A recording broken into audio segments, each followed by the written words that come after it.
After years of development, legacy Detroit automakers General Motors and Ford are now entering the market for electric trucks.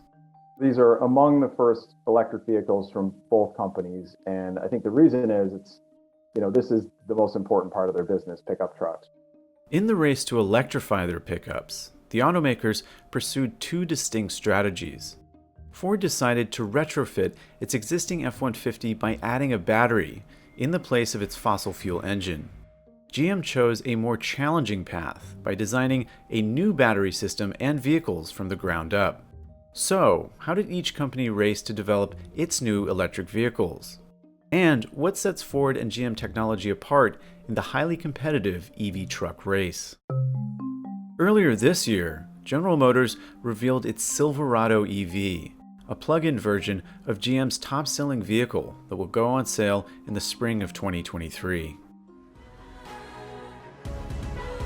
It will offer a revolutionary mix of capability, performance, safety, flexibility, and design. GM started very early on with sort of a ground-up approach. They decided, okay, we don't want to just do one or two EVs. We tried that in the past. We haven't gotten very far. We want to do a bunch of models. Our clean slate approach allowed us to create a new body architecture, which efficiently leverages the available 24-module Ultium battery pack. All of GM's new EVs will be built on the company's Ultium battery platform, which GM developed in-house from scratch. The electric Silverado will also use the Ultium system when it is released in spring of 2023, with prices ranging from about $40,000 to $105,000. One of the Silverado's biggest selling points is its range. Thanks to GM's investment in the Ultium system, a Silverado is expected to have a 400-mile range on some models. That's more than Rivian's R1T, which can travel 314 miles, and the F-150 Lightning, which is expected to have a range of around 300 miles. I think for years, the perception's been that GM has been ahead on their electric vehicle strategy. I mean, as far back as 2017, GM started talking about an all-electric future. Shortly thereafter, they started, giving us targets of how many models, a few dozen models by the early 2020s. I think all of those things were in motion at a point where Wall Street was kind of asking Ford, where are all these elements from you? Where's your EV strategy going, essentially?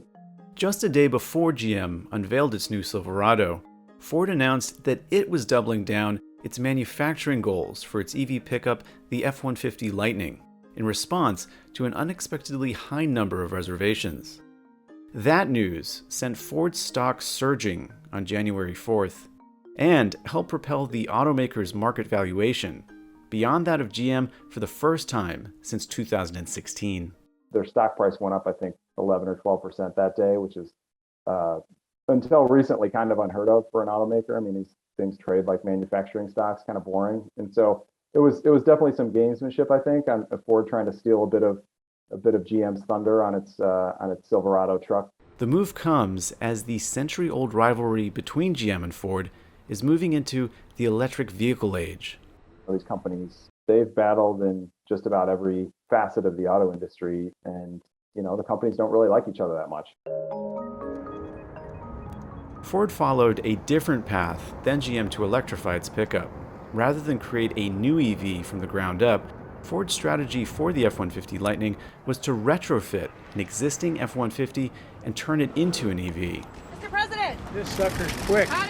The decision on Ford's part was, well, we want to get into market with some of the cars that we know our customers love. We already have strong sort of brands with the F-150 pickup truck, the Mustang, so let's work with that.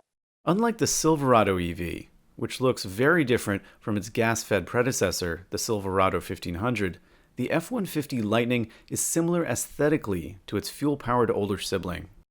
And so in the case of the F-150, they essentially modified a gas-powered pickup truck, took out the engine, transmission, put in a big battery pack and the electric motors and everything they needed. Engineering a wholly new electric truck would have taken longer to develop. The retrofit enabled Ford to move quickly and beat GM to market by over a year. It also allowed Ford to leverage its scale, since the Lightning uses many of the same parts as a conventional F-150. Ford priced the F-150 Lightning at around $40,000 for a base model. High-end models top out in the high $90,000s. Popping the hood has been completely redefined with the Mega Power Frunk. It's got a huge front trunk called the Frunk, and so they've made a big deal about, hey, you got lockable storage now for the first time on a pickup truck. GM's trucks are sold under two brands, Chevy and GMC. In some years, GM's pickup sales under those two brands have eclipsed total F-Series sales.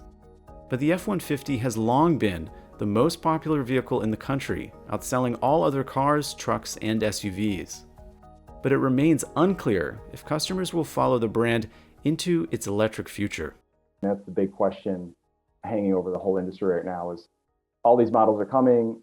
Are there, how much organic interest is there among consumers? Ford has been aggressively promoting the F-150 Lightning to make the case that their new vehicle's features surpass the gasoline model. One ad shows a family using their Lightning to provide backup power to their house.